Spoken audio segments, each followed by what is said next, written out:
Good evening, and thank you very much for that warm welcome. And I'm quite amazed that people will leave their comfortable homes on this very cold evening to come and listen to a has-been, because when I look at my CV now, I'm ex-everything. So I would have thought you've heard everything that needs to be heard coming from me, because when I used to be at this wonderful institution, I did knock on more than one door where all of you are, and so it's good to see that I didn't put you off. Today I want to talk about a matter which concerns me not just for UCT but also for this country, which is our approach to philanthropy. And that's why my topic is beyond philanthropy towards investing in the future. I believe that we live in extraordinary times, and extraordinary times demand extraordinary responses.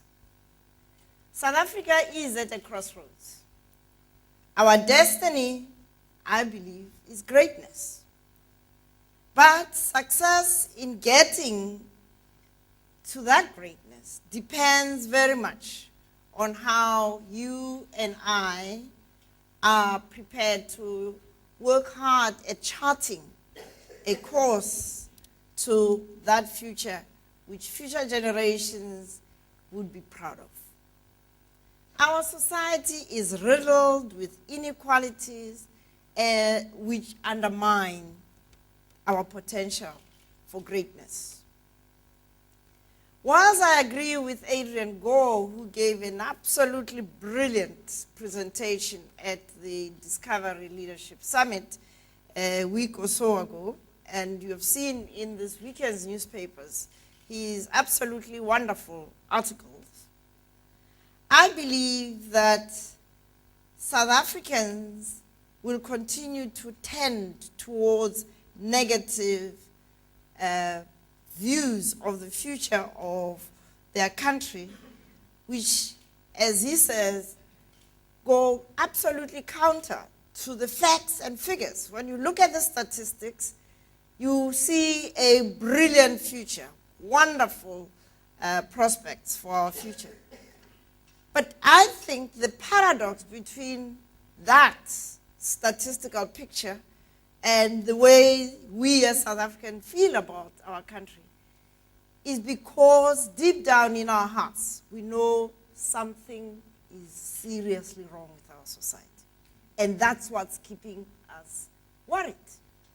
And that which is seriously wrong with our society is at the lived reality. Statistics are one thing, but the lived reality is totally another. And one needs only look at the current public sector strike to know that we live in a very, very dangerous and very sick society. To have nurses storm a theater and interrupt an operation tells you you're living in a dangerous place. To have teachers threatening to hit and or maim their fellow teachers who continue to teach instead of joining the strike tells you something is seriously wrong. But also to have the Minister of Public Service and Administration saying that top-of-the-range Mercedes-Benz are tools of the trade. Excuse me. Let them eat cake. That's where we are. That's why we've got this paradox.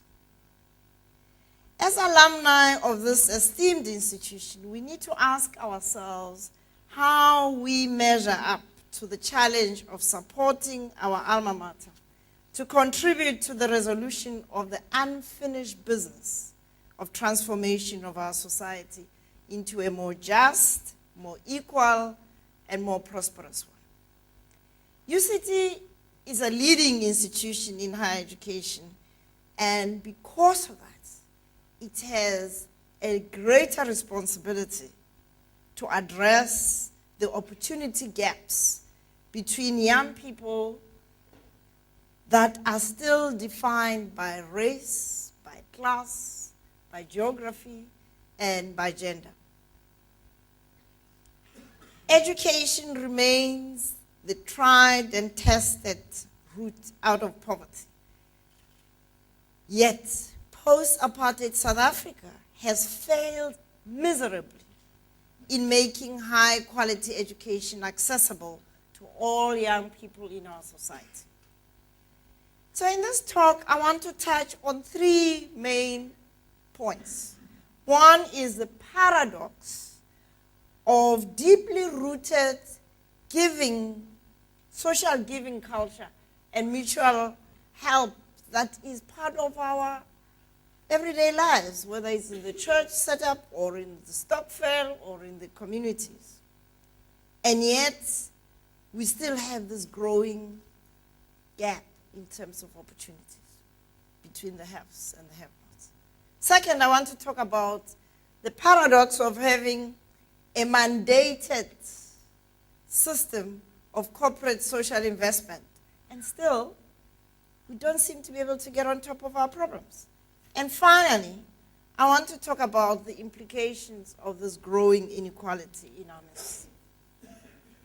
So let's start with the paradox of social giving and growing opportunity costs, or opportunity gaps. And I want to quote Barry Smith, who is a regional director of an organization called Senegos. He is based here in Southern Africa. Senegos is an American institution, but they do a lot of work in sub-Saharan Africa. He observed that South Africa lacks a coherent, joined-up social giving, largely because of extensive class, race, and sectoral divides that remain more than 16 years after our democracy. We talk a lot about a commitment to fighting poverty. Both people in the public and the private sector talk all the time about it. And they talk also about working in partnership and working across sectors. And yet, when you look at the reality on the ground, it's very fragmented. And when you come closer home to our own alma mater, it could be argued that UCT alumni are leaders, are highly successful people in both the private and the public sector as professionals, and yet our giving as alumni is not making the sufficient dent to address the needs of our alma mater to be able to engage with the challenges that it continues to face. It could also be asked how much of a difference we as individual alumni are making as citizens in leading the institutions that we do in both the public and the private sector. What value add are we bringing to this very unequal society? The issue here really is about the size of the gifts that we make, the regularity and predictability of our giving, the extent to which we coordinate our giving. And here, the Americans are really in a class of their own. The idea of classes of alumni joining together to sponsor a major project in their alma mater, it's something that is so much part of that culture that they do amazing things. I mean, you think of Harvard you think of Columbia, you think of those institutions, you get the class of whatever, 70, deciding that they are going to build a new wing of the library, or they are going to endow a special scholarship, or what have you. We give ours in bits and pieces. There is hardly any coordination in our giving. And so we need to learn from the US and other parts of the world. The UK has cotton on. If you look at Oxford and Cambridge, they are beginning to get very sizable gifts from their alumni. And so we need to think about it, because it's really all about making sure that we take pride in being branded as UCT alumni, and in turn, to put a lot of effort into strengthening this brand called UCT. And you strengthen brand UCT by making sure that it does the right things, so that you are proud of being able to point to your alma mater as a leader in the field. South Africans are largely still to learn to be loyal and committed to their country in the way Americans are. Americans are Americans first, and then they are whatever. We are whatever, and then South Africans.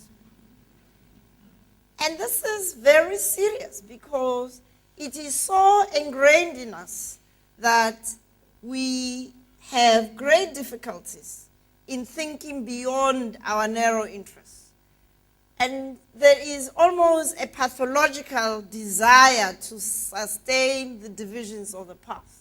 And it's both black and white South Africans. It's not one section only that is like that.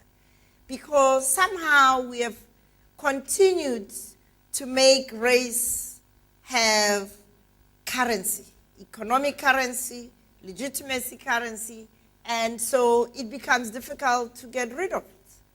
And in turn, we have also fallen in love with ethnic and other brandings, which further confuse our ability to build an image of a nation that is united. And it is out of this sense of not being part of a whole that we have developed this incredible tolerance for the indignities suffered by poor people in our midst. We just don't see it. We have no empathy for poor kids who are out of school or who are ragged running around in the streets. It's not us. And this, again, is not just white people versus black people. We are a nation that has empathy in short supply, because we are a nation of me, myself, and I. As long as my family is fine, my community is fine, and I live behind a high wall, I'm okay. There is a price to be paid for tolerating the humiliation of poor people, because at the end of the day, the chickens come home to roost.